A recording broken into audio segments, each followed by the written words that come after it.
The following podcast is recommended for mature audiences only. The following podcast is recommended for adults only.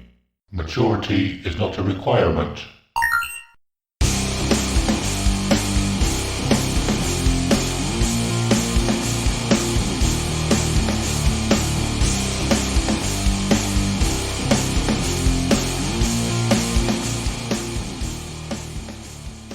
Hello and welcome to episode 58 of Dear Download, a podcast where we get to share our most intimate and treasured memories of Download Festival.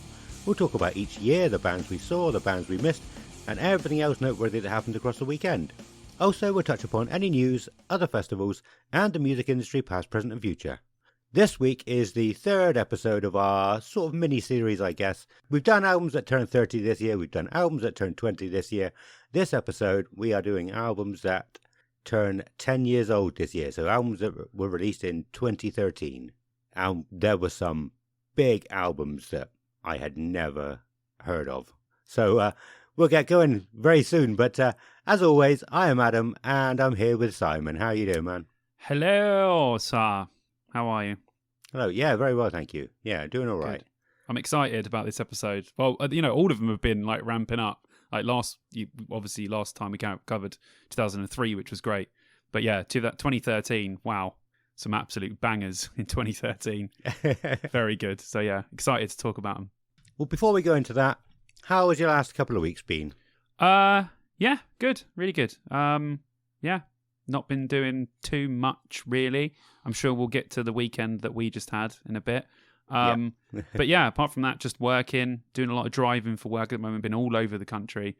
I was in Southampton, obviously at the beginning of the week. I'm in Bristol tomorrow. Then I'm in Ealing on Friday, and then last week I was God knows where, Reading and all sorts of places. So yeah, do a lot of driving for work at the moment. But a lot of early mornings, getting up, going to the gym, and obviously it's got dark now, which is weird. Yeah. So I go to work or the gym and it's dark, and then I come home and it's dark. But I like it. I like winter. I'm a winter guy. I can't wait to bust out the woolly hats and scarves. So yeah, I'm up for it. How have ye been? Pretty much the same. Not doing anything too exciting, other than the weekend we've just had together.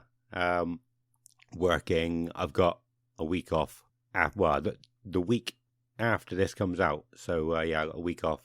Nice. So I'm looking forward to that because I'm knackered. But yeah, I usually try and book as close to Christmas off as I can, so I can have a bit of a break leading up to Christmas before the Christmas rush. Yeah, I guess your Christmas job busy gets period. Obviously crazy when it comes to Christmas, so that's perfectly understandable. Yeah, and so I don't know how. I feel a little bit bad about it, but I have booked a week off when the kids aren't off. The kids are going to be in nursery and school, so I'll have the week off to myself. And, I should have been booking weeks off to help with, obviously look after them over the school holidays and everything. But, no, I thought I need a week off before Christmas because I'll be knackered. So I'm going to enjoy it. Yeah. And I have a few things on my to-do list already, which we'll go into. I'll go into that now. Okay, go on. Because you could help me a little bit after something you've just said. So, a lot of you will know we have been trying to get somebody from the Download team on for an interview, on for a chat. We thought we were making a bit of progress. I sent another email off a couple of days ago. Haven't heard anything back yet. But speaking of emails, next week I am going to fire off a few emails because we were talking at the weekend, and I thought, why don't we see if anybody wants us to turn on their Christmas lights? I know there's a place called Rock. We could ask them. Can we just not just go to someone's house and turn on their Christmas lights? Technically, we could make it like a massive thing, like the old days, ladies and gentlemen, in whoever's house, it's Simon and Adam from the Dear Download podcast, and we just plug the lights in and just flick the switch, and we go, "Way!" We could do that.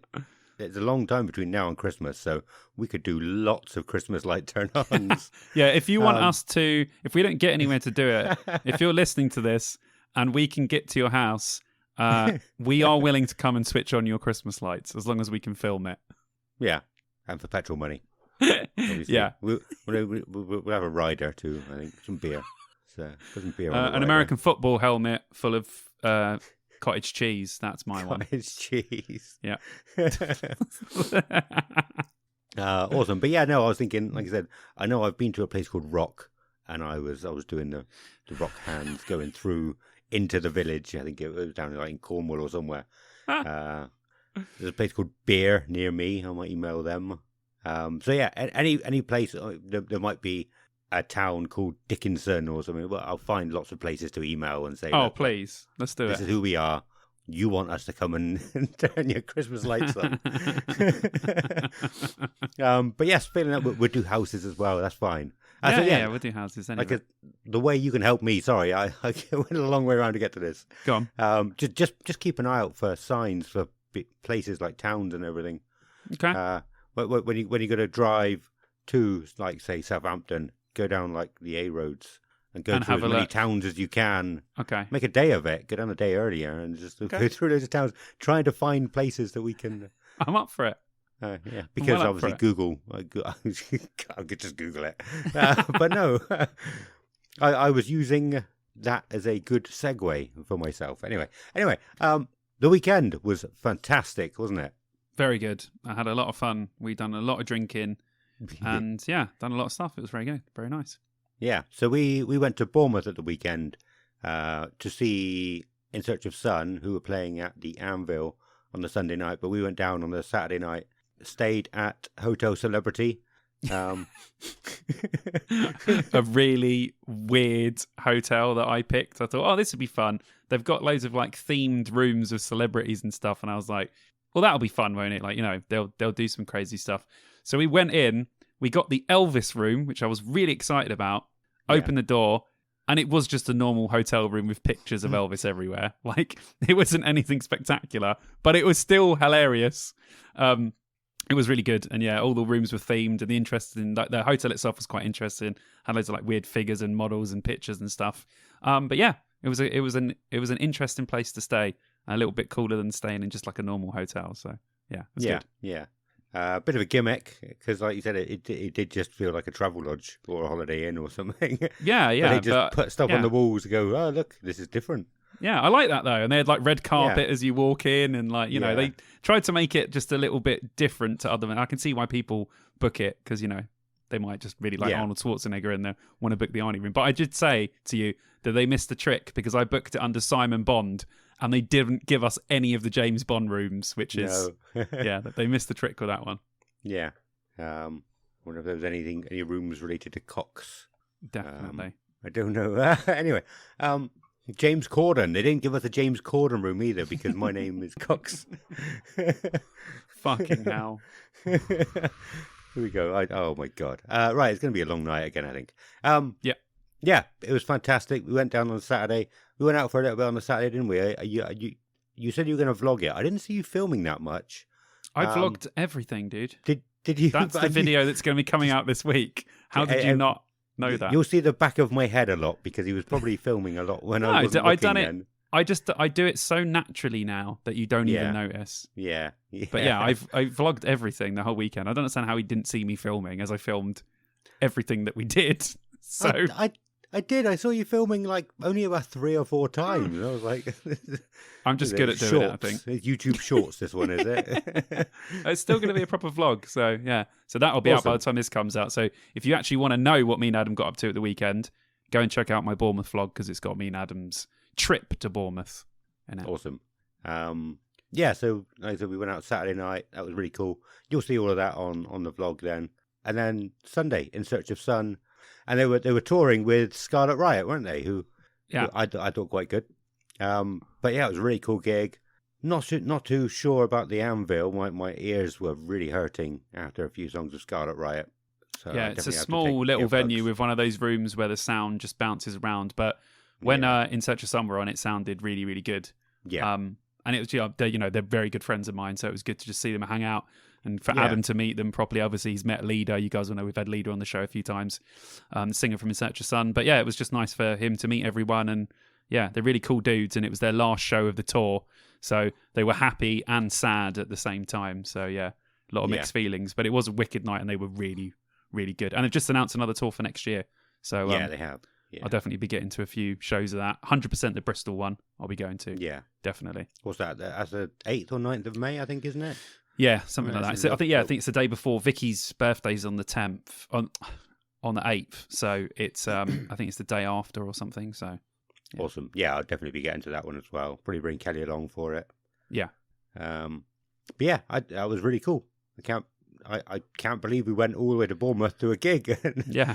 I mean, it pissed down the entire time. I was like, should we take Adam to the really cool pier, or, the beautiful sand of Bournemouth, because it is actually one of the nicest beaches on the south coast. And we did not go anywhere near the sea the entire time because it was just absolutely chucking it down when we were there, wasn't it? Yeah. All weekend. And just driving down, it was just floods everywhere. Yeah, I was driving in the middle of the road quite a bit. So sometimes I had to sort of go completely to the other side of the road to miss the flood. But and then when we got there, everywhere was just flooded, wasn't it? It was just constant puddles, and we were just avoiding the rain the whole time. But we got away with it. We didn't get soaking wet really at any point. So, and on the Saturday night, it kind of calmed down a little bit, so we were all right. Yeah, but yeah, that was really cool. If you want to see more, then go and watch Simon's vlog, Simon Bond on YouTube. I'm sure a lot of you would know that by now, but just to reiterate. What else? Anything else? There's no other news or new releases, is there? I listened to the Code Orange album today, and I'm not sure about it. Okay. That came out a couple of weeks ago, which I didn't get a chance to check out. So I checked that out today, and I thought, oh, okay, interesting, but I didn't have time to absorb it. So I think I'll absorb that one, and yeah, get back to you on how I think it is. But from the first few listens, yeah, it's not bad. Not bad. Okay. That's surprising. Or interesting, even. Maybe not surprising. But it feels like you just absorb everything you listen to straight away. Well, I only had a chance to listen to the first, 5 tracks. So I was starting to sort of mould everything in my head. Right. And then I had to stop listening. So, yeah. Yeah, so I was busy doing other stuff. And yeah. I like to... absorb shit. So, yeah. You do. You listen really well. So these episodes we're doing, I've said a few times on and off the podcast, but yeah, you seem to be able to hear every part of the track and analyze it. Usually on the first listen, I'm guessing, maybe not necessarily. So yeah, sometimes some things jump out of me, but. Yeah.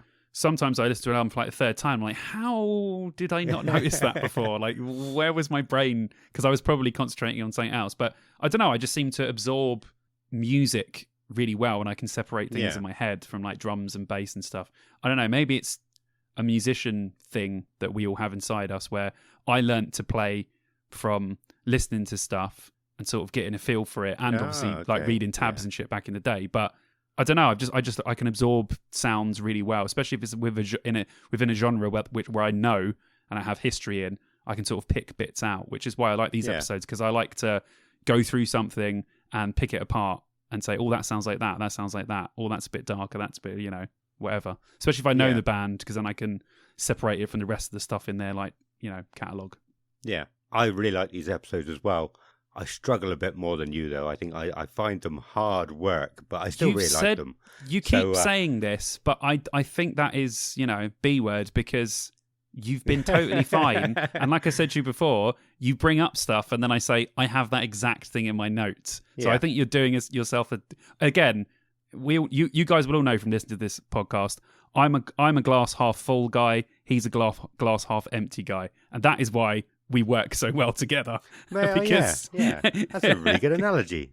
It's true though. You listen to any of our conversations, that is, I'm not saying that you're a negative person, but when me and you look at something, I'm the glass half full, you're the glass half empty. And together we sort of decide whether it's a quarter full or there's a little bit in it, or the glass is completely full, which works. Cool. Well, on that note, shall we get into it and see? And you can see firsthand exactly what we're talking about. Okay. Yeah? Oh, have you done the little thing about what's going on this year? Yes, I have a few bits. I will take you back right now to our year in our Lord and Saviour of 2013. So just a few little bits to kind of put yourself in that year. So obviously 10 years ago, so not that long ago, but it does, list these albums. I'm like, I can't believe these albums came out 10 years ago. That is mind-blowing. I mean, I was literally, living in London, getting on my business, just being me.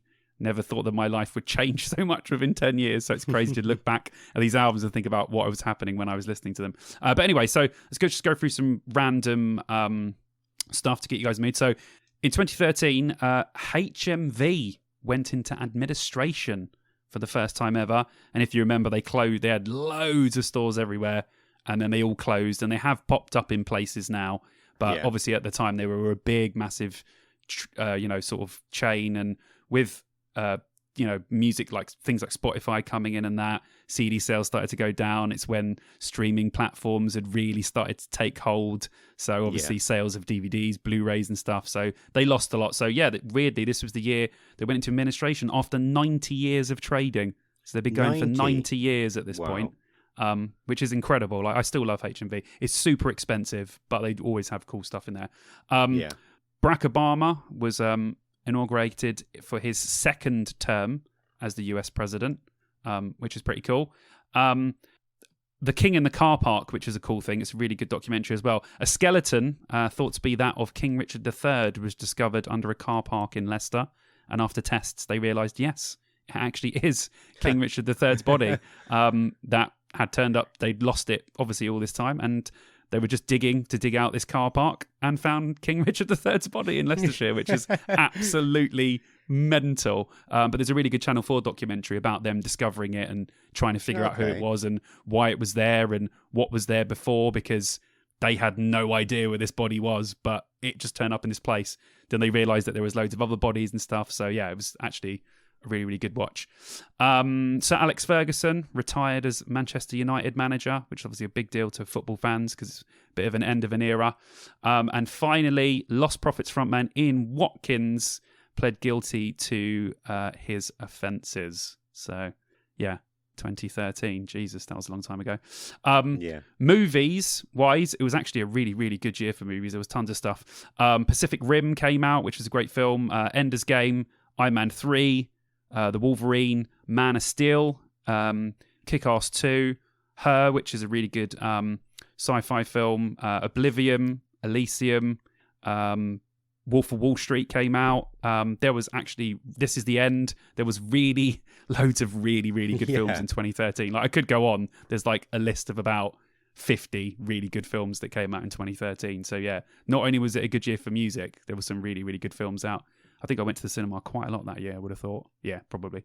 But yeah, that's everything really that I have just to sort of put you back into the year of 2013 before we talk about these albums. Right, we'll start. I'll throw the first one to Adam.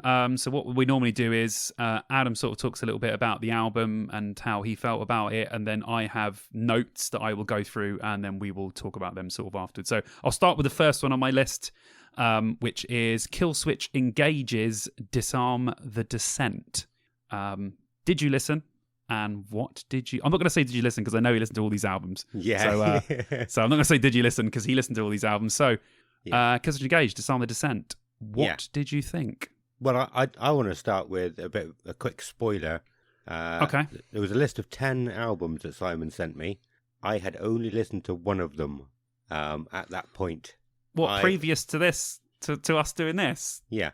That's insane. I had only listened to one of these albums. That was back at the time, back in 2013. Wow.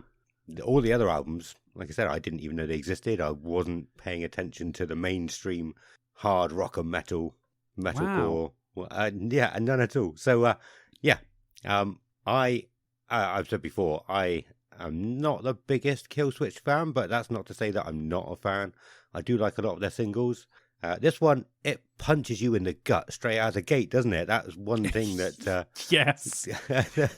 I like that when albums do it, though, because you're expecting, like, with a lot of metal albums, they do a lot of, like, slow intros and it builds up and then kicks in. But this one just goes, and go. And then it's like, okay, we're off. We've started, have we? But yeah, I could not get into this album. I've given it 2 or 3 listens as well, maybe one more, 3 or 4. I listening to it today as well again, and I just can't get into Killswitch Engage that much as a band, as an album. Like, I like their singles, but yeah, I'm surprised actually about that, because I thought the weekend. Yeah, I did. I said this would be one of the ones that I was like, because I remember before, I can't remember what album we listened to. We listened to one of the albums. I think it might have been the first one, the second one. Sorry, Live or Just Breathing. And you said, yeah, do you know what? I like a lot of this. There's some really good stuff on here. And I was like, okay, so we got him in the door. In the door. We got him in the door, right? Let's take him further. And I thought this one would be quite good with that, because it's the first one where Jesse returns on vocals. So I thought this would go hand in hand with that one, because in some ways it's quite similar. So I just assumed that it's just going to put you into your next phase of getting closer to liking Killswitch Engage, but it didn't, obviously. No, there probably is an album out there that I would like if I listened to it a bit more. It's just getting around to listening to more of their stuff. Like I said, I'm not a fan, which sometimes it can sound like when I'm talking about it. But I think I've said before, if I say I'm a fan of someone, it usually means I'm a fanatic. I love all of their stuff, or at least I've listened to all of their stuff, and I've been able to make a conscious choice of whether I like it or not. And even if I like a lot of their stuff, but not all, I'm still class myself as a fan. But yeah, there are a lot of bands like Killswitch, like Bullet, that we're going to talk about later, where I wouldn't class myself as a fan, but I still like them. Yeah, get you. So, yeah. Okay. Well, did you have any other thoughts? Anything that stood out to you? Or, because, you listened to it 3 or 4 times. Yeah, but nothing stood out. Like, I think it was just, I don't know, nothing that knows. I think I knew one of the songs, one of the singles. It's like track 3 or something. Yeah, In Due Time. That was the single. Yeah. Yeah, I knew that one, but everything else, I just couldn't pick out a decent song or a song that I particularly liked more than any others. Okay, that's really surprising. Yeah, yeah, really. It's crazy, because I probably consider this to be I consider this to be the, I don't know, second or third best Killswitch album. Maybe it's definitely in the top 3 without a doubt. Yeah. Should I go through my notes and we'll talk about that? Yeah. Okay. So I got the first song is Hell in Me, and like you said, it's an absolute blast to begin the album with, because it just feels like it comes out of absolutely nowhere. It just like, we've waited so long for this singer to come back to the band, and it's like, oh, and he's here. Like, don't give him an intro, just go straight into it, which is fine. But it really does feel like in this album that he never left. I know we had the whole Howard phase, which was great. Howard is an amazing singer and songwriter. They were fantastic. But this literally felt like, we'd just had a Live or Just Breathing, and then all of a sudden this album came out, even though it's like 11 years later. So it really does feel like he didn't left. His vocals top notch from top to bottom of this entire album. His cleans are even better than they were even 11 years ago. Beyond the Flames, killer chorus. In Due Time, obviously being the single from the album, classic style Killswitch song with screaming bits, catchy chorus, deep lyrics. It's a great song. All We Have, very reminiscent of something from Alive or Just Breathing, with that kind of weird reminiscent tone to it. No End in Sight is like so melodic, just epic, really fantastic guitar work. Always might be the most emotional song that they've ever written. Literally, Jesse's vocals are flawless on that track, and the lyrics are really epic and sort of like, full of heartache, which is what Killswitch is trying to go for. And yeah, like I can't take the time to mention every track, but I literally think this album is sublime and definitely one of their best albums and one of the best metalcore albums, definitely. Even though it's a more modern one, it's obviously just before 2015, 16 when real modern metalcore started. This is kind of the last gasp ending of the old style of playing metalcore, and it's awesome. I love this album. Literally, I loved it then. I loved it. I love it just as much now as I did when it first came out. So for me, this album's absolutely killer. Awesome. Which is why I'm really surprised that nothing stood out to you, because I was like, this album's so good, dude. Like, so good. I thought he was going to love it. Okay. This is why this conversation is great, because you always surprise me with stuff. Like, some albums you'll be like, oh, I really liked that. And I'll be like, really? And then other times I'll be like, he's going to love this album. And you're like, no, didn't like it. So. Yeah. Well, I want to pick. So the next one I want to talk about is Avenged Sevenfold. I actually haven't looked at the list. Is it Hell to the King? Hail to the King, yeah. Hail to the King, yeah. Okay. This is a similar one to Killswitch for me. So, again, I've never been the biggest fan of Avenged Sevenfold. I've liked pretty much all of their singles that I've listened to. I've never wanted to put an album on. Although I'm probably sure, I'm pretty sure I would have heard Backcountry a lot. Is it Backcountry with all the singles when they first came out? I've probably heard that from other people playing it a lot. Well, City of Evil was the album, but yeah. Okay, yeah, sorry. Yeah, that one. But yeah, that you would have heard that song and a lot off of that album. It was huge. And yeah, the only song before that had done really big was Unholy Confessions, which was their first like big track. But yeah, that album was all over Kerrang and Scuzz constantly. Yeah. You definitely would have heard loads of stuff off that. Yeah, and there was a few I knew from this album, but my first few listens, I didn't go much on it. I listened to it on the way back from Bournemouth, and I was thinking, not a lot in this. It's obviously they're fantastic musicians, it's really good songs, but I'm not that interested in it. Okay. I was just, I want to say bored, but I don't mean bored. But I listened to it again last night, and it did a bit more for me. So that's what I'm thinking. Maybe if I listen to the Killswitch album a few more times, maybe it will. But yeah. Like some albums are growers. They do take a little bit of time to sit in your like subconscious, and you go, there was something that time that I kind of liked. Yeah. And then you'll pick stuff out from other songs. So I get that, yeah. This album's quite like that, I think. So, yeah. Yeah. So, yeah, I think, did I listen to all of it last night? Maybe not. I didn't get through all of it last night when I was listening. But, yeah, I definitely listened to the first 4 or 5 songs again. And I was, like, feeling something then. I was like, actually, that's a good song. Not just a song. That I quite like that song. Yeah. Now. But, yeah, that took me a few listens to get into. So, it's very it's very not Avenged Sevenfold. It has Avenged Sevenfold parts in it, but when I get to my notes, it's very, everyone says it's the album where they tried to sound like Metallica, which is true. Like 90s Metallica. So it doesn't, it's not an Avenged Sevenfold. It is an Avenged Sevenfold album, but if someone said, do you want to know what Avenged Sevenfold sound like? This would not be the album that they would put on necessarily, even though I think it's really good. So I can see why you would have been like, weird. Yeah. Yeah, I mean, there is definitely one that sounds like Sad But True, isn't there? Yeah, like, you definitely. can There's sing. a few on here that sound like, something. Something like Kill the King or Main the King or something like that. It was 3 single-syllable words. I can't remember what it was, but it was like... Hail to the King. No, 3. This means war? This means war, yeah. You could definitely sing Sad But True to that song. Yeah, I've got that in my notes saying a very similar thing to that. So yeah. But yeah, overall, on. I did like it. I think if I didn't listen to it again last night, it would have been the same as Killswitch. I'd be like, nah, not for me. But yeah. Good. I'm kind of I'll run through my notes then quickly. Yeah. So I put it here. I remember at the time everybody saying they were just trying to be Metallica. Although that's true on this album.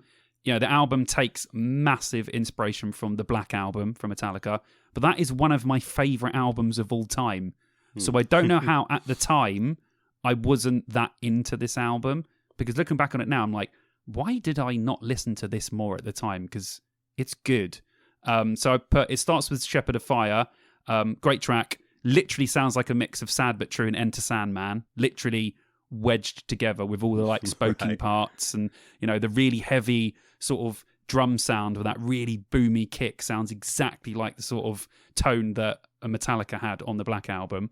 Hail to the King is one of my favourite Avenged Sevenfold tracks. So good. It's an anthem. It literally, the beginning bit sounds like beginning of an AC/DC song. I just love it. It's great. What else have I got here? Most of it here. Yeah, Metallica. It sounds like an AC/DC beginning. Rest of the track sounds like Metallica, but then Avenged Sevenfold sprinkled sort of in and out all over it with like the solos and stuff. This Means War is a killer riff, again inspired by like the tracks of Wolf and Man, again from the Black Album.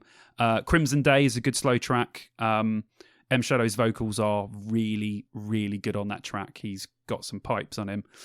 Heretic, again, another good track. That's more of a classic Avenged. It's the only track on this album, I think, that sounds like classic Avenged Sevenfold. Like if you went back to Nightmare or something, you could put it on that and you probably wouldn't notice.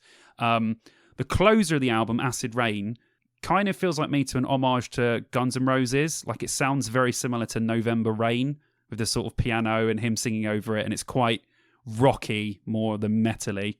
But yeah, overall it's a good album that I should have listened to at the time, because listening back to it now, I'm like, do you know what? I'm going to pick some tracks of this and stick them on one of my playlists, because there are some standouts on the album. It's not my favourite Avenged Sevenfold album, but it still has its moments where it's really, really good. So yeah, overall, I really enjoyed it, listening back to it. But yeah, should have listened to it at the time. Idiot. Yeah. What is your favourite Avenged Sevenfold album? I think my favourite is the Avenged Sevenfold, the white cover. 2007? Yeah, I think that's my favourite. Yeah. I love that album.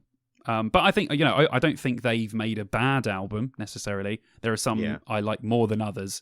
And the weird thing is that at the time, I wasn't much of an Avenged fan, but as time's gone on and I've listened more, I'm way more of an Avenged Sevenfold fan now than I was 10 years ago. In the last 10 years, I've really warmed to them and really started listening to the albums and going, do you know what? This is really good. I can see why people love this band. Like, people are obsessed with this band. And I get it. I'm on board now. But 10 years ago, I was half on board. Where now, I'm fully on board. So if the rumours turn out to be true and they do headline Download, there will be no one happier than me. Yeah, I think Seagers will give you a good run for your money. But I will be very, very happy if they do get added to Download in any way. I will be a happy man. Yeah, and do you know what? I think I will be. I think if they are, I mean, I'll probably give them, try and listen to them a bit more anyway. But if they are headlining, I'll definitely try and listen to some more of their albums and try and get into them a bit more. Kelly has said the stage. She thought the stage sounded a lot like Iron Maiden, or they're trying to be like Iron Maiden. And they take a lot. I think that a lot of they use a lot of harmonized guitar riffs, and that's very Maiden. Okay. And they do that a lot. A lot on the earlier stuff. And I always think it's just Maiden riffs sped up. If you slowed it down, it would be an Iron Maiden riff. But because it's twice the speed, it sounds like an Avenged Sevenfold riff. Yeah. So you could take it and just put it like, twice the speed slower, and it would just sound like a Maiden riff. Easy, no problem. Take like 10 BPM off of it, you'd have a Maiden riff, no problem. But cool. I liked it. Awesome. I picked that one. Do you want to choose the next one? I will pick one. I will pick, for your ass, I will pick Devil Driver, Winter Kills. Yeah. I don't like this album. I do not like this album. Really? Yeah, really. We just so happen to have picked 3 albums that Adam didn't like that much. Well, I actually have more to say on this. I went back and listened to their first album today. We should have spoken about that album in 2003 episode. That was an incredible album. Oh, yeah. Wasn't it 2002? It says 2003 on Spotify. I could be wrong. I thought it was 2002. We will check. Consult. It says released 20th of October 2003 on Spotify. Yeah, it was 2003. I'm not going to look on like anything else. Could be wrong. Spotify could be wrong. We don't know. Yeah, it probably is 2003. It's probably right. Yeah, but So I tried listening to this album a few times, and I couldn't work out why I didn't like it to start with, because I did really like Devil Driver, and I just think there's too much going on. I think his voice has changed from the first couple of albums. The first couple of albums they did, he sounded a lot like what he did in Cold Chamber. A little bit different, but by this album, he had none of that sound in his voice, and there was just too many things going on in the background with the instruments. Like any time he's singing, there's so much going on. Whereas the earlier albums, it might just have like just a guitar with him singing some bits. And I think that's why I didn't like this album, because I tried. I was like, why don't I like this album? I need to listen to it loads and work out either why I don't like it or listen to it enough to like it. Yeah, I was literally wearing the T-shirt of this album, wasn't I, when we went to see In Search of Sun? Yeah. I was like, oh, look, I'm wearing a Winter Kills T-shirt. Okay, yeah, well, that's fair enough. That's fair enough. I mean, you got to think about it. From the first album, they were 6 albums in at this point. So they had evolved as a band a lot in that time. I think, the first 6 Devil Driver albums are all absolutely amazing, literally. This one's different in some ways. It's not as melodic as the other albums were, both lyrically and instrumentally. It's very just full, everyone's just going to go, and we're all going to go together. And that's probably why you said there's a lot going on, because everyone's just constantly go, go, go. There are little breaks in the album, but not many. It is just like, let's go full into this. So my notes I've put, their 6th studio album, starts with a bang, Oath of the Abyss. Again, I've just put on there, that song just doesn't stop for a second. The drummer is just constantly going the entire song. It's just like, wow. Reminds me a lot of the Kill Switch track, even though it has like a slower intro. It's just like, everyone go. And I don't want you to stop for 4 minutes, okay? No one stop for 4 minutes. And that's pretty much what they do. The track Ruthless is exactly what it says. Dez is just angry as ever on that track. I think his vocals are phenomenal. Desperate Times is one of my favourite tracks from the album. It's one of the most melodic ones on there, even though I said there's not many parts on it. But, it's the chorus is quite melodic, but it's brutal for the rest of it. The Appetite, another banger. Other great tracks. Caring's Overkill is fantastic. Haunting Refrain is amazing. And the album ends with Sail, which is their most listened to track on Spotify, weirdly. It's got 34 million listens, but it's a cover of a band called AWOL Nation. I didn't know that original track. But it is a cover. So I didn't know the song, but I've always liked the song. I knew it was a cover, but I've never listened to the original track, so I don't know what it's like. But this album is the last of the original Devil Driver albums, as after this, Dez would be the only original member after this point. So after this, the original members left the band, and then they went on to do, other stuff, and he carried on with Devil Driver. But I think it's a really solid metal album, really good. It's not my favourite Devil Driver album, but I do really like it still. It's not a Last Kind Words or first album. It's not up there with those necessarily. It would be, if I was to do the first 6, it would be 6, but it's still decent. I still think if you're a fan of metal and Devil Driver and you haven't heard this album, I think it might be worth going back and giving it a listen, because there are, like the tracks I've said, some good standout moments on it still, even though it's not the best Devil Driver album. But still really enjoyed to re-listen to it. Like it a lot. Okay. I'm going to probably listen to more of their stuff again. Like I said, I just absolutely fell in love with them. When I first heard Grin Fucked, The Mountain is probably my favourite song. That's so it's good. A great song. Great. Clouds Over California. Oh, it's brilliant. Yeah. But I think I said to you at the weekend, didn't I? I was in uni when I first got into them, and that was 2009. And I would go on Spotify, play all of their stuff on random, so I'd hear everything, but not in the right order. And then I think it must have been when Pray for Villains came out. I think that came out when I was in uni, and I couldn't get into it. Yeah, that was 2009, wasn't it? Yeah. Yeah. What date? July 2009. No, maybe I knew that one. Maybe it was the one after that. Beast. Maybe it was when... Yeah, I think it was Beast. And I just couldn't get into it. I don't know why. Oh, okay. It's a really good album. Yeah. Maybe it was a slightly different sound to what I was used to. I don't know. Yeah. But, I don't remember. It was a long time ago now. But yeah, so I did really, really like Devil Driver up until a point, and then I just ignored everything else they did. And I probably haven't listened to them for at least 10, 15 years now. Maybe not 15. Well, 10, I think 15. In their last 2 albums have been 2 of their... So Dealing with Demons Part 1 and Part 2 are absolutely incredible. They are said that before. Really good. I think I tried listening to Dealing with Demons Part 1. I will give it another go, though. I was probably not in the right frame of mind, environment where I could actually concentrate on it. Yeah. So yeah, I do want to like Devil Driver again now.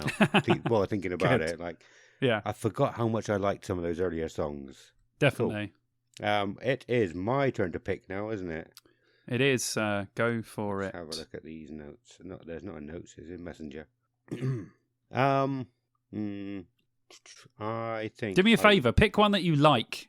so I we was can gonna say. stop with the albums that only I like, apparently. Well, it's not going to be Ghost then. Fucking let's go for the. See what I was saying about the glass half full, glass half empty. See the dynamic. It's happening before our eyes. Yeah. I didn't like many of these. That's a problem. Well, no, I say didn't like. I didn't dislike any of them really, but they weren't for me. If I should say that, they weren't to my taste really anymore. Apart from, all right, let's go. I said we're going to talk about them. Let's go for Bullet for My Valentine, Temper Temper, and I fucking love this album. Literally, as the first time I put it on, first time listening to it, I got probably 4 or 5 songs in, and I thought to myself, every song has been amazing so far.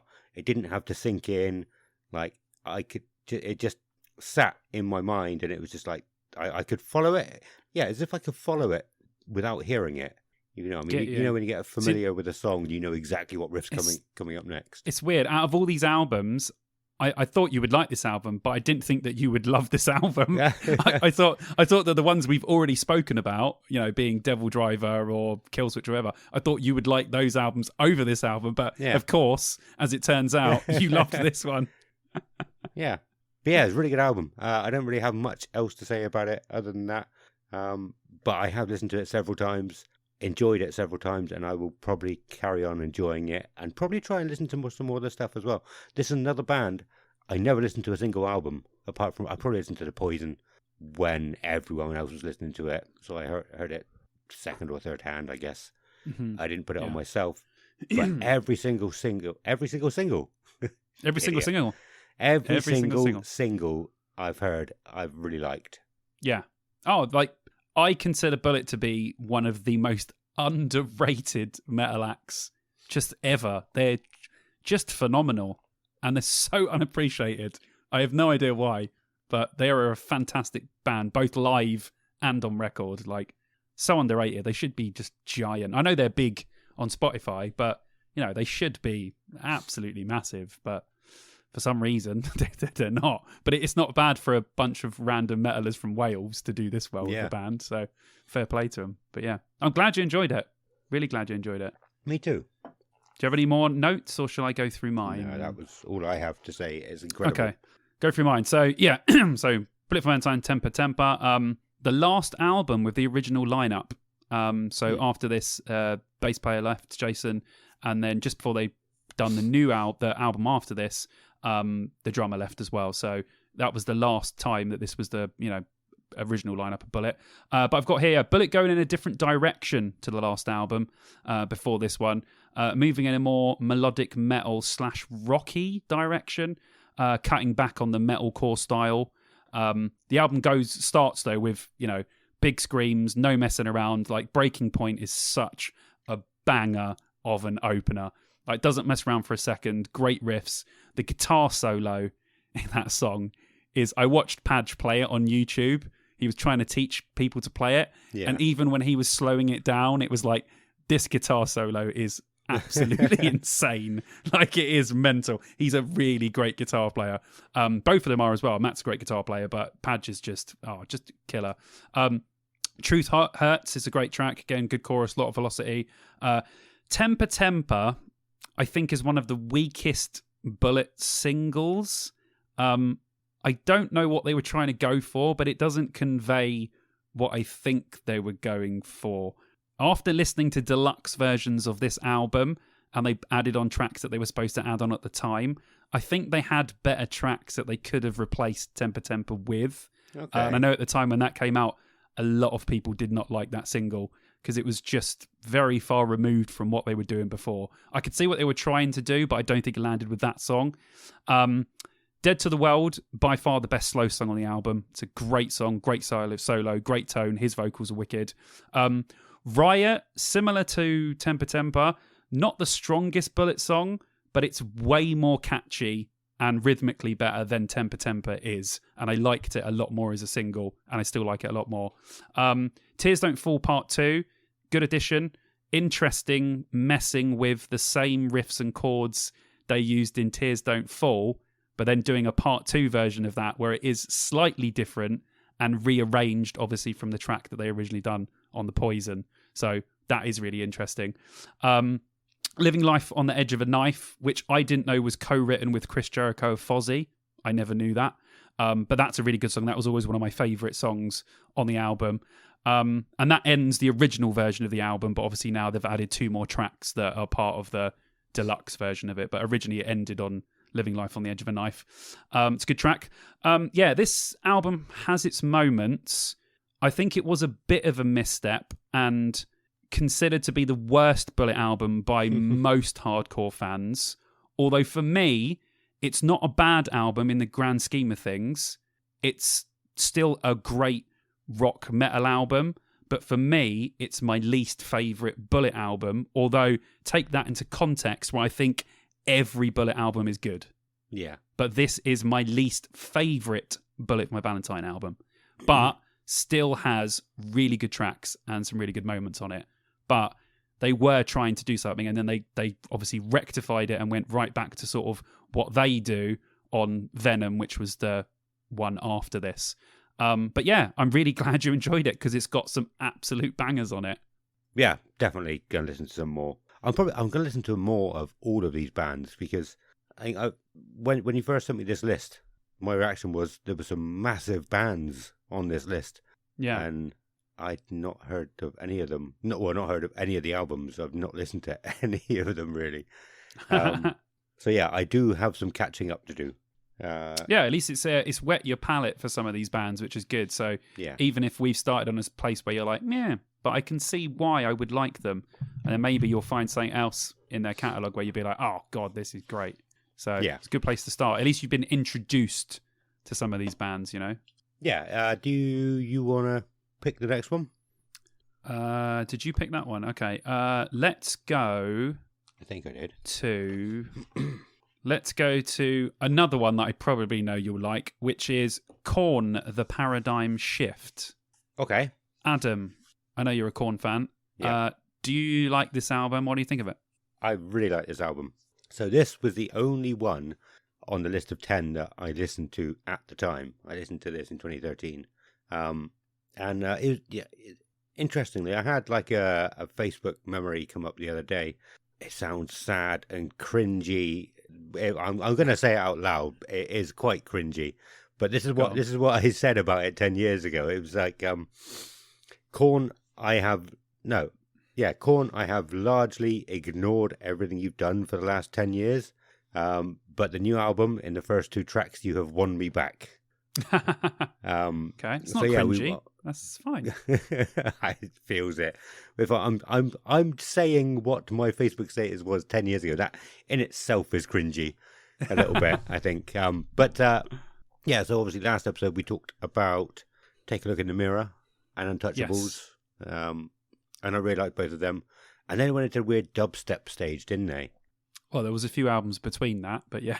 Well, I thought they were like dubstep for 10 years. Maybe there's more albums in those 10 years that I would like. There definitely is. I just ignored them. But I think I heard this album, and yeah, it just blew me away straight away. I really liked this album.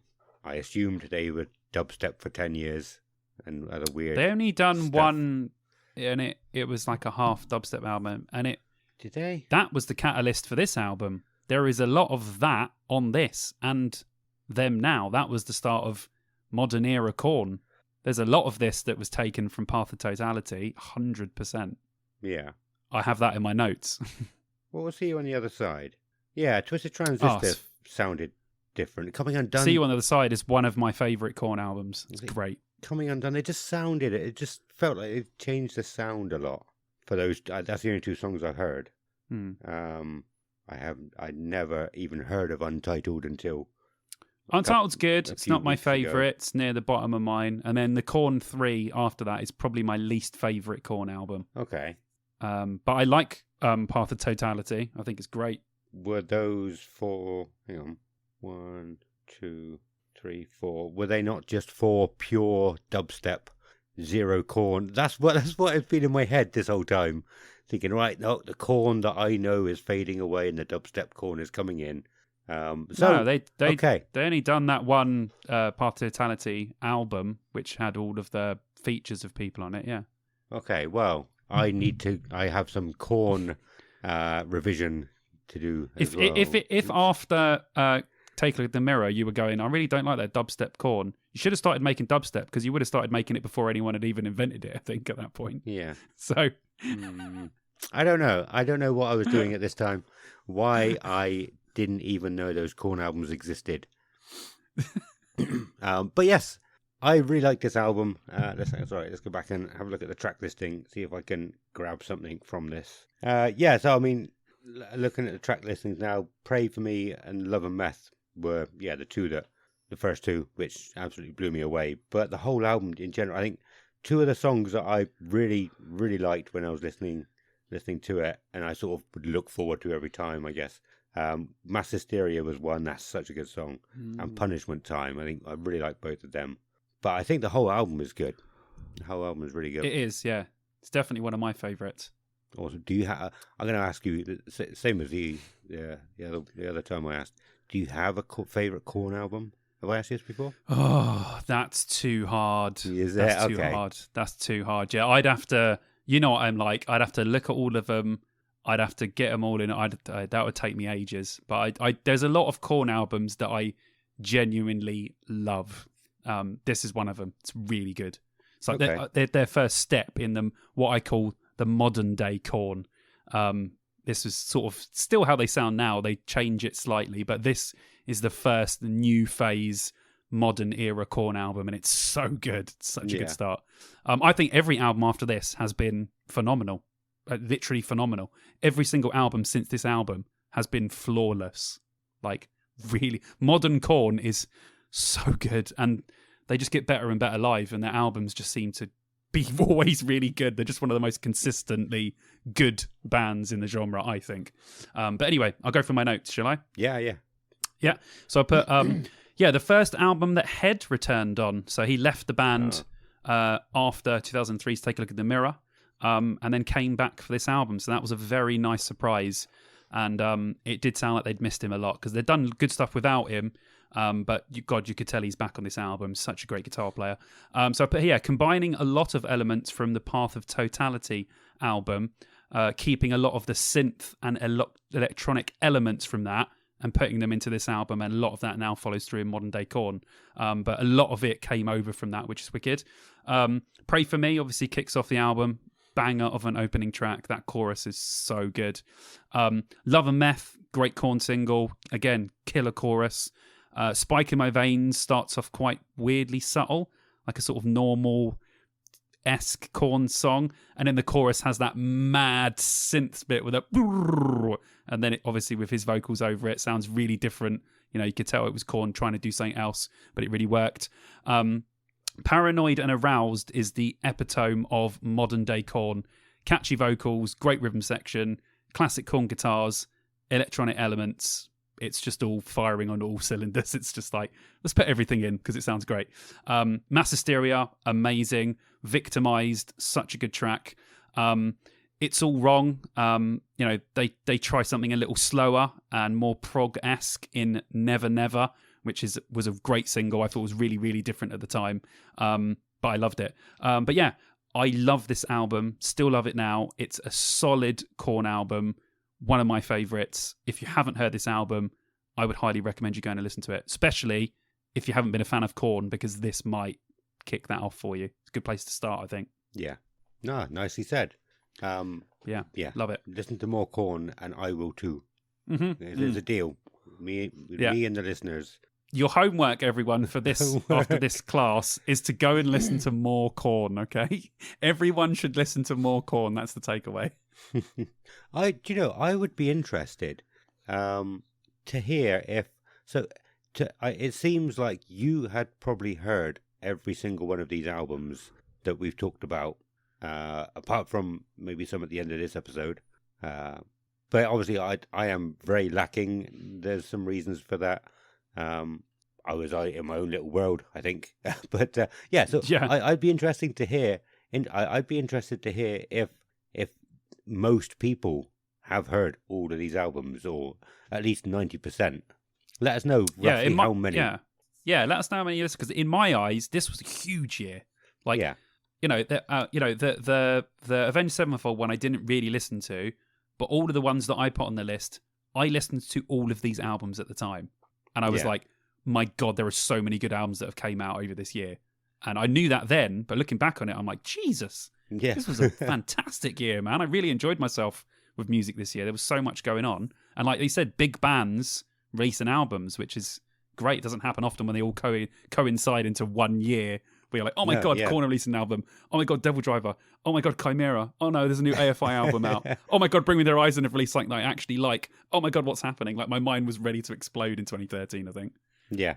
I mean, all three of these episodes as well. You've probably listened to every single one of these albums before doing it.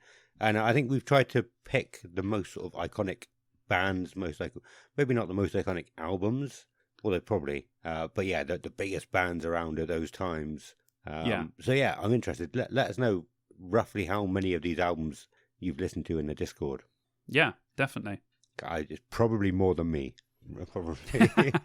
Well, not anymore. No, true. Well, you've listened to all of them. How many of these albums you would have listened to at the time? Sorry, is what I'm trying to get at. Yeah. But obviously let us know if you're going back or going and listen to these albums for the first time because we're talking about them, because that's cool. Yeah, wicked. Yeah, hopefully these conversations can turn you guys on to some of these albums, so you can get into some of these bands and get as excited as we are about some of these albums. Definitely. Yeah. Well, I'm going to pick another one then, and I'm going to go for Chimera. Chimera. But for no particular interesting reason. Chimera news. Did you see the news about Chimera today? Are they coming back again? They're playing a festival next year, and they've updated all of their stuff as well. And everyone's just like, because this was their last album, 2013. Yeah. And everyone now is clamoring at the walls, saying, please say this is a new album. Yeah. You said, like, last episode, 2 weeks ago, they do this every now and then. So hopefully we'll get them. I know. That was kind of weird, wasn't it? And then, because then I saw them update to like a new, because they got that Chimera sign with all the arrows, and it's like a black one in yellow. And I was like, oh my God, Chimera have updated their thing. And then it's like, Chimera are playing an American festival next year. And I was like, oh my God, I can't believe this. We were just talking about Chimera. This is so weird. Like, they're one of my favorite metal bands. Like, oh my God. I really hope that they play live. If they play Download, I don't know what I'm going to do. I'm not sure what I'm going to do. I'll do something. I'll freak out in some way. I'll smash something. Awesome. I don't think I like Chimera that much. Sorry. I can't remember. What did you say about the last album that we talked about? I wasn't that keen on it. Possibly a reason? No. No, it wasn't really a reason. I wanted to like it more. I didn't like it more. I've liked some of their singles, but they haven't put that many out. I'm not that keen on the overall sound that they've got. I don't like his voice that much. Okay. I think that's fair. I think that's it. Do you want to read your notes? Is that it? I don't know. Jesus. Right, okay. We'll move on. I'll go through my notes. So Chimera, Crown of Phantoms. The last album they made, which is crazy that they haven't made an album in 10 years. They have done a few tours in between that time, but they haven't actually released anything. So it's been a long time. So like we just said now, really hoping that they talk about releasing some new music, or even if you don't get that, just let them tour over here and I will be happy. The Machine kicks off the album. It feels like a mantra. It's quite slow and repetitive, but in a good way. It is like a mantra where he's like repeating the same things over and over again, and you're like, oh yeah, I'm getting into this. I like what he's saying. No Mercy, the second track, loads of good riffs, loads of filth. I love the line, no more goddamn Hollywood vampires, and the way he screams that, it's so sick. I Despise, the opening riff is pure filth. It is just them just coming up with a dirty guitar riff. Plastic World is a good song. Sounds a lot like Devil Driver. If you were to take the vocals off of Plastic World and put Dez's vocals on, that could just go on a Devil Driver album, and I don't really think anyone would notice. The Transmigration, the instrumental track, is absolutely epic, with all of the like weird synths and sounds and stuff. I love that bit. Crown of Phantoms, of course, the obviously the album track, is another great track.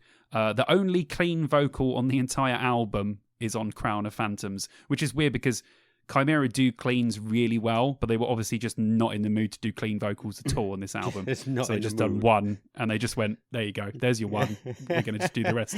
Pure metal, which is fine.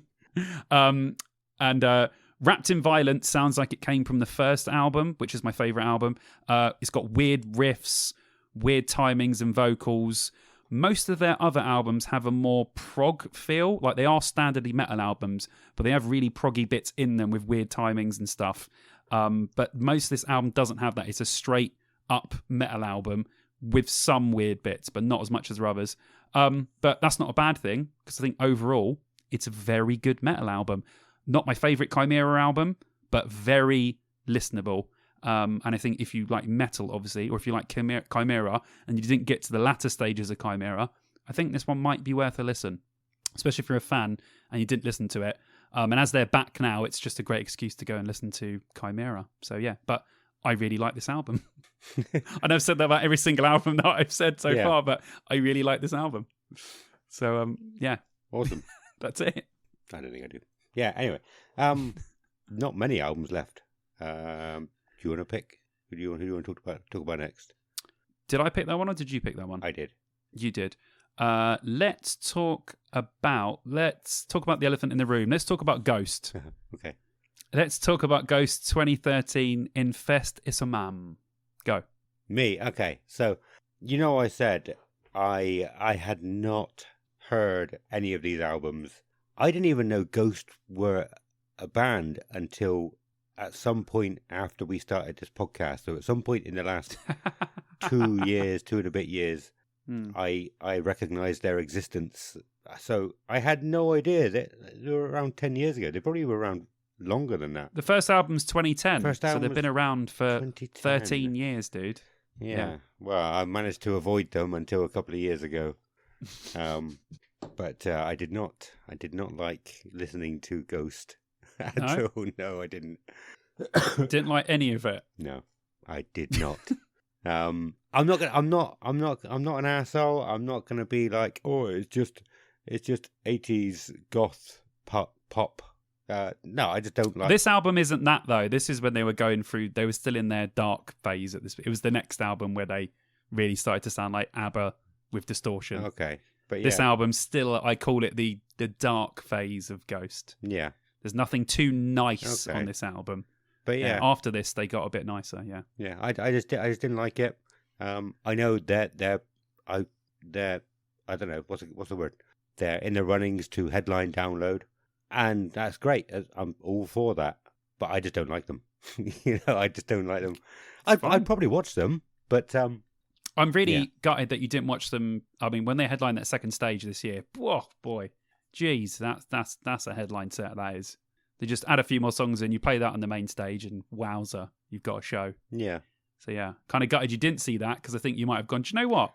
Even though I don't like their songs, I think they'd be really good to watch as a main stage act. I know, I do think they were. I'm not against them in any way, shape or form. I just don't like listening to them. Well, no, that sounds harsher than I mean for it to be. I just don't. You're just not a fan. Didn't enjoy their music, but listening to it live, I probably would enjoy it. Things are different live, aren't they? You can get things from live that you can't get on thinging. With the performance as well, it kind of draws you in a little bit more than just sticking an album on Spotify. So yeah, I get that. Okay, I'll run through my notes then quickly. So more outlandish than the first album, more of a move in the direction of modern Ghost. They went away from being super dark, but it is nicer than that. But obviously it took off in a different direction. So Per Asperia ad Inferi, great vocal parts, a real 70s rock style with synth playing, really, really good. Reminds me of something that like Rainbow would have done, but just slightly darker. Circular Haze has that carnival-esque synth. What a really great evil song from Ghost, which is good. Goulet/Zombie Queen is an amazing track. Loads of different parts, slow bits, dreamy, heavy, probably one of their most proggy songs because it changes so much throughout it, but really shows off how much of a fantastic singer, like Puppet is. His vocal range is amazing. Year Zero, the anthem off the album, obviously with the epic riff, and Hostonios, Sa Tomas has got really, really big and all that sort of stuff, so that's really great. The track Monstrous Clock, again, a slow, evil mantra, and that ending where it's just repeating, come together as one. I remember watching them download 2013, and they were just standing there for ages on stage while that bit just repeated and repeated and repeated, and it was just so epic, with the epic, piano and synths and then fading out. It's an incredible way to end a Ghost album. I love this album. I loved it at the time. I love all Ghost albums, but I really, really loved this album then and still like it now. It's so dark, so evil, so just left field. Like, people take it for granted now, Ghost, but at the time, when you listen to this, it was so different from everything else that came out. You were just like, what on earth is this? Is so weird, man. Like, he's singing nicely, but they look like they should be a black metal band. And then they're singing about evil stuff. And then they've got weird 70s synths in there. And you're like, what the hell is going on? So it was very interesting at the time. I still think they're an interesting band. But yeah, I love this album. Awesome. Yeah. I don't know. I have no idea how I didn't know they existed. It's like, I wasn't trying to avoid them. Oh, you probably weren't even in the arena in 2013, were you? Probably not. Good point. Yeah, it was sort of around 2010 to 2013-ish. No, not 2014. Yeah, probably those few years I didn't do very much at Download at all. At all. You should have had a me, man. If only we'd met 10 years ago. Yeah. Oh, well. It's not quite over spilt milk, shall we? I could have just been annoying you with albums that I liked back then. Instead, I'm doing it now. That's right. The internet wasn't good enough to do this 10 years ago, so we got fed up with each other by this point, and we wouldn't have done it now. So everything worked out well. As it was supposed to. Is that balance meme? No, that doesn't work. Anyway, we only got a couple of albums left to talk about, haven't we? Done. Yeah, we got 3 more, I believe. Done. Yeah. Okay. I picked that one, so now it's your pick, sir. Well, let's get AFI out of the way. Not out of the way, but hang on. So hang on a minute. Okay, yeah, let's talk about AFI because I didn't like this album either. We can end on a high. We can end on a high. Oh yeah, great, yeah. We're not ending. It's not over. Because on the last episode, if you guys haven't listened to it, Adam loved the AFI album that we listened to last time. What one did we listen to? Sing the Sorrow. Yeah. And Adam absolutely loved it. Yeah. He said, this album's great. I love it. Brilliant. So I'm really surprised that you didn't like this one at all. Yeah, not really. No. I listened to it a couple of times over the last couple of weeks, and I managed to listen to it again this morning, and I was just like, this is boring. It's completely different to what they had before.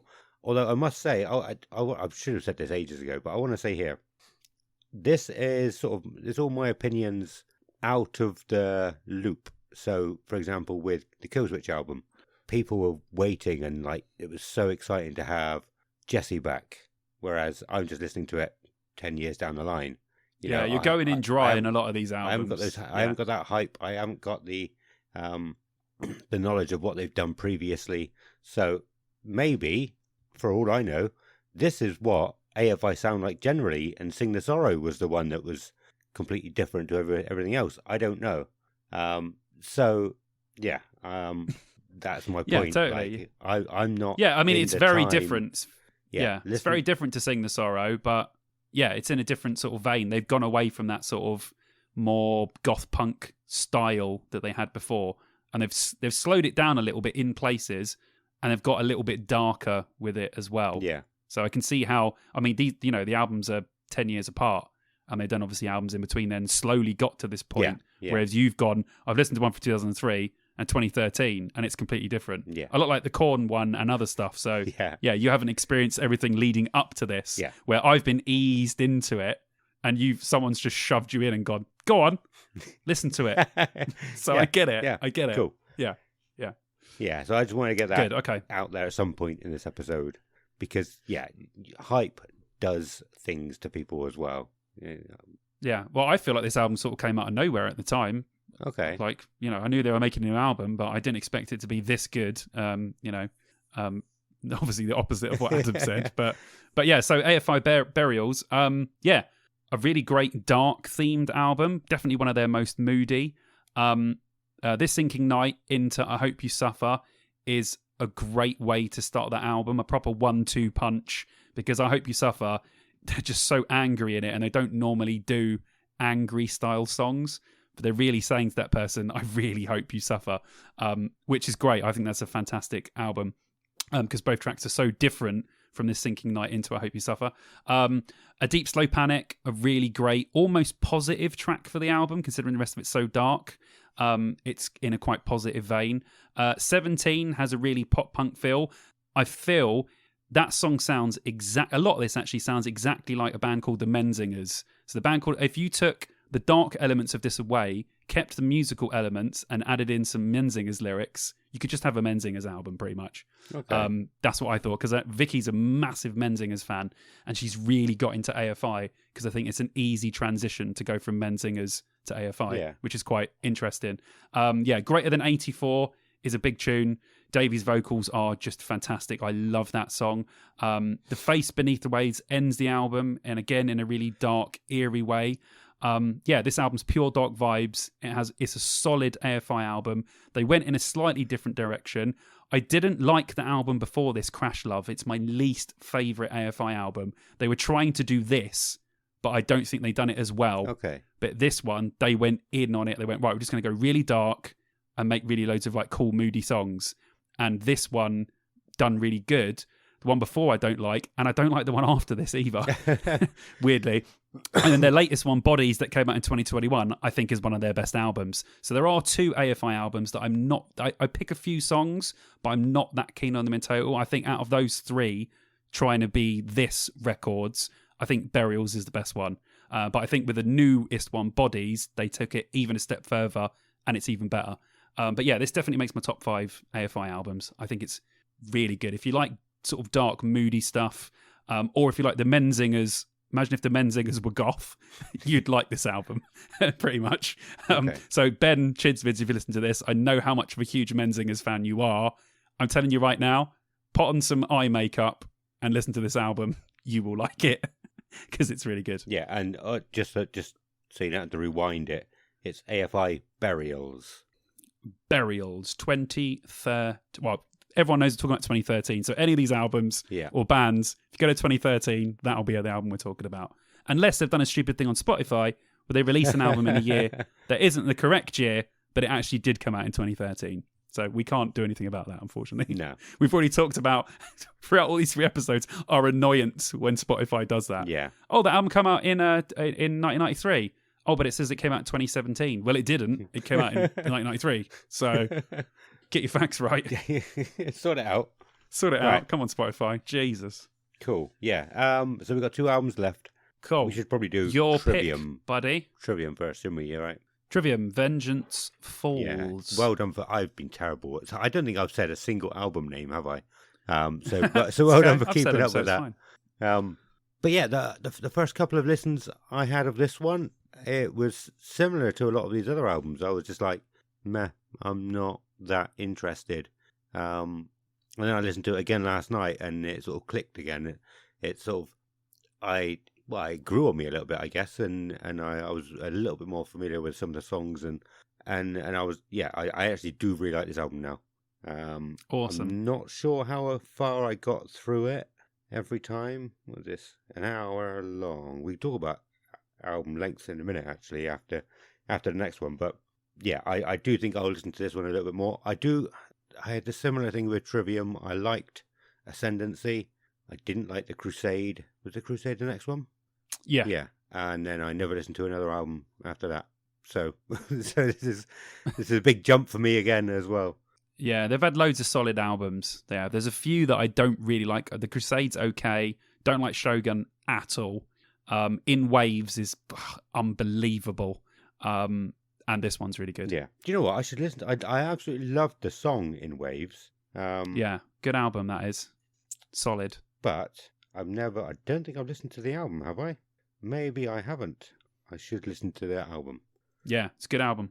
Really good. Yeah. If you like that song, you'll like the album. But yes, do you want to go through what you have written? I do indeed, yes. So I got here, so Trivium Vengeance Falls. The album was produced by David Draiman of Disturbed, weirdly, which is a bit of a left field thing to do. But this album feels a lot more like their other albums. It has an overall feel and theme being produced by someone, so big in the music world, because of the producer, obviously. But yeah, it does have a lot of Disturbed influences in it. And it is quite different to some other Trivium stuff, although it has sprinkles of standard Trivium in it. But you can definitely hear, especially vocally, the David Draiman influence on this album, just by the way that Matt delivers his vocals. But yeah, like I said, first song, Brave the Storm, you can definitely hear the Disturbed influence in that. The same with Vengeance Falls, where you can really hear that influence come across the whole track. Strife is probably one of their best singles for me. One of the best Trivium songs. I love that song. Has a feel from sort of the early albums, but done in a modern metal way. Really good lyrically as well. The lyrics of that song are amazing. No Way to Heal is a killer track. Same goes for Incineration, The Broken World. That song's got some absolutely amazing riffs. Overall, a really good Trivium album. It polarizes the hardcore fans because of that Disturbed influence. It's not as full metal as some of the other albums. So it polarizes the fans. I think you've got half of the Disturbed, half of the Trivium fans that like this album and half that don't, I would say. But if you're a Disturbed fan, you should definitely listen to this album because it is literally like another band doing Disturbed, obviously with Trivium parts around it. So I think if you're a fan of Disturbed and you've never listened to Trivium before, this might be a really good place to start because you will hear those influences straight away within the music. But I think it's, even within the Trivium catalogue, taking out that Disturbed element, I still think it's a really good album. And I really liked this album at the time. I thought it was really, really good. Yeah, awesome. I can't pick out any songs in particular from listening to it. But yeah, I did think it was a good album. I'm definitely going to listen to it some more. Yeah, really good. There's one more to talk about. I'm sure most of you will know what it is. And it was Sempiternal by Bring Me the Horizon. Yes. I must have got that name then. That's why I said the album. That's why it's the first time I've said the album name. Yes, what an album this is.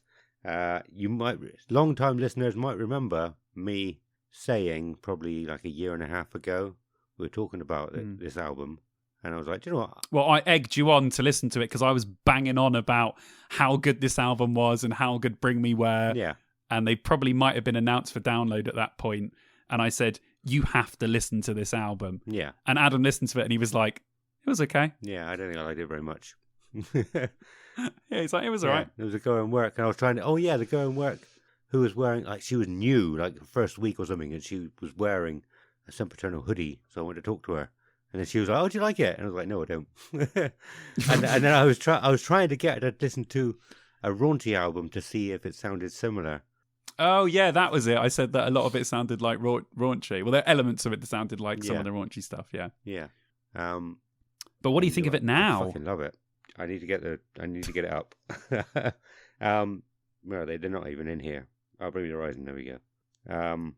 So yeah, I mean, I've said there was only one album I'd listened to before this. I have listened to this album a lot this year. I didn't listen to it in 2013. This year is the first time I listened to. Well, I listened to a lot of the songs individually, but I have listened to the album since on its own as well, and it's so good. I mean, yeah, it's very, very good. I take my words back. Yeah, I can't say any more. Okay. I like that. Amazing. I like that you've listened to it before and then you've listened to it again and you're like, do you know what? I've done a complete 180 on this thing. Yeah. Because now it's brilliant. I like that. That's happened to me before. I listened to an album and I've gone, no.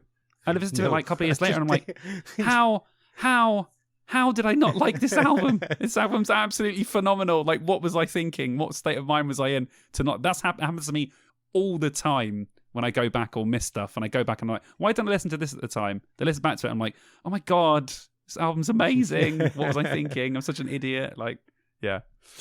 Yeah, very good album. I mean, I don't know which songs they actually played live, but I like. They played Shadow probably most Moses, of them. House of Wolves, and Can You Feel My Heart Yeah, from memory. They definitely played those three. yeah. I have nothing else to say apart from I really like this album. Okay. Well, I got some big notes. I got some big notes right. on this one, so prepare Cool. yourself. Okay, let's do it. Ready? Okay, here we go. So, Bring Me the Horizon, Sempiternal 2013. So, the addition of Jordan Fish to the band on synths, percussion, and samples really pointed their sound in a new direction. So, the album before this, it is similarities to it, but this album is just everything turned up to 11 from what they were trying to do there. Plus, the addition of Jordan Fish to the band really elevated everything about this album. So the album kicks off with Can You Feel My Heart? It's got a Linkin Park sort of style intro with the weird sort of synth parts. You could just imagine Chester coming in after that. And it's got like heavily reverb guitars, a lot like they were doing on the previous album. House of Wolves combines screaming, great riffs, really great chorus, an awesome breakdown at the end. When he says, when you die, the only kingdom you'll see is 2 foot wide and 6 foot deep. And then it kicks in, you're like, holy shit. Yeah. That is fucking awesome. You're like, I literally want to kill everyone surrounding me when he says that. And when they played that at Download, I was just like, oh my God, that bit just sounds absolutely brutal live. Sleepwalking showed just how far Ollie had come with his vocals. Like, he'd started doing some really good sort of clean stuff on the album before, but he just went, the quality of his clean vocals and his sort of half singing, half screaming vocals just really elevated on this album. They're so good. Go to Hell for Heaven's Sake as a chorus, you just want to scream at the top of your lungs. Just that repeated riff is just so good. Shadow Moses, just that great build up with gang vocals, and then when that kicks in, that filthy riff, it is just amazing. And obviously the chorus is great, and when he screams, "This is Sempiternal," we all want to scream "This is Sempiternal" with Ollie and go fucking mental. Like, it's just so good lyrically, this album. And the weird thing about on this album is there's a song called Antivist, right? Lyrically, it sounds like something Marilyn Manson would have done. It sounds like something off of Antichrist Superstar, where Manson was kind of like, fuck everyone, put your middle fingers in the air. And when he says middle fingers in the air, if you don't give a fuck, it really reminds me of those first few Manson albums where he really just didn't care and was telling everyone to fuck off, which is great. Also, he screams the word cunt before the breakdown, and any song where someone is saying the word cunt is a 5-star already. So, yeah, basically, it's amazing. Hospital for Souls ends the album in like a really weird dream state. There's like loads of synths and like reverbed guitars. But when that song's over, you literally just go, I just want to listen to this album again, because what I've just experienced is, so phenomenal. I mean, this is when Bring Me the Horizon found that sweet spot that they tried to do it on the album before and it didn't work as well. But then we're combining, really catchy, well-written songs with heavy elements, adding to their sound to make it, unique. This album is unique. It stands out above a lot of albums in the genre because it's so good. All of the songs are well-crafted, perfectly balanced, both musically and lyrically. Literally, you go from headbanging to this album to going to parts that are genuinely feel meaningful, and you want to scream every single word with Ollie and just rock out with the band. For me, this is a 10 out of 10 album. It is, every second of this album is flawless, in my opinion. I do think it is one of the greatest British metal albums of all time. Definitely. Yeah, nice. Do you know what you were saying then? I need to go and listen to the album before this. It's There Is a Hell, Believe Me. I've seen it, etc. Yeah. Because so I've said a few times I haven't listened to their albums as such, but I've got this Bring Me the Horizon playlist where it's like 50% Bring Me the Horizon, 50% other bands, other random bands, and I've got it downloaded. But when I go into this album, there's not a single song downloaded from this album, so I'm not sure if I've heard any of the songs from it. Well, It Never Ends is brilliant. Alligator Blood's amazing, and Blessed with a Curse, which is like right at the end of the album, probably one of my favourite Bring Me the Horizon songs. It's so good. Yeah. It's the first, apart from Chelsea Smile, it's Blessed with a Curse was the first Bring Me song that I absolutely loved. I was like, this is amazing. And then obviously a couple of years later, this came out, and I was just like, I heard Shadow Moses, and I was like, that is unbelievable. Why do all of a sudden now I absolutely love this band? And then I bought the album and I was like, okay, yeah, all right. I just bought a 10 out of 10 album. Fine, no worries, no big deal. Because it's so weird how you go from a band that you're kind of like lukewarm to almost. You appreciate live and they were always good musicians. But going from that to going to a band that now I genuinely love everything that they do is crazy. Yeah. And to think that was 10 years ago now as well. So it's been a long time. Yeah. Crazy. Yeah, well, I do need to listen to more of their stuff quite clearly. I thought, I mean, that playlist I've got is quite a big playlist, so I thought it had probably had most of their songs on it, or a lot of them. But no, Yeah. it's a lot more recent songs, I guess. So yeah, I should check out more of their stuff as well. But yeah, Sempiternal, I didn't like it, and now I really like it. Awesome. A lot. You're probably wondering what the hell I was doing around this time to not have heard any of these albums. Like I said, I was in a world of my own. I think this is around the time I got into Raunchy, and similar to what I said about Devil Driver earlier, we spoke about Soilwork as well. When I would get into a band, I would literally put their whole discography on Spotify because I could. You could just get everything they've ever done and just randomize it. And so I did that with Raunchy. I did that with probably Soilwork around this time. And I really liked Soilwork, although I've not listened to anything after I did that. Exactly the same as I did with Devil Driver. But yeah, there are a few other bands that I was into. I got into a band called Blow Sight at this time. Deadlock, who are a German, really heavy band, but with a female singer. But yeah, I was in a world of my own. I was getting into a load of bands that were nowhere near mainstream. I was just like I said, off in a world of my own. I was on Spotify. I was going, you were off. Right. Yeah. I'm going to put these 3 bands in or something. Show me something that's similar.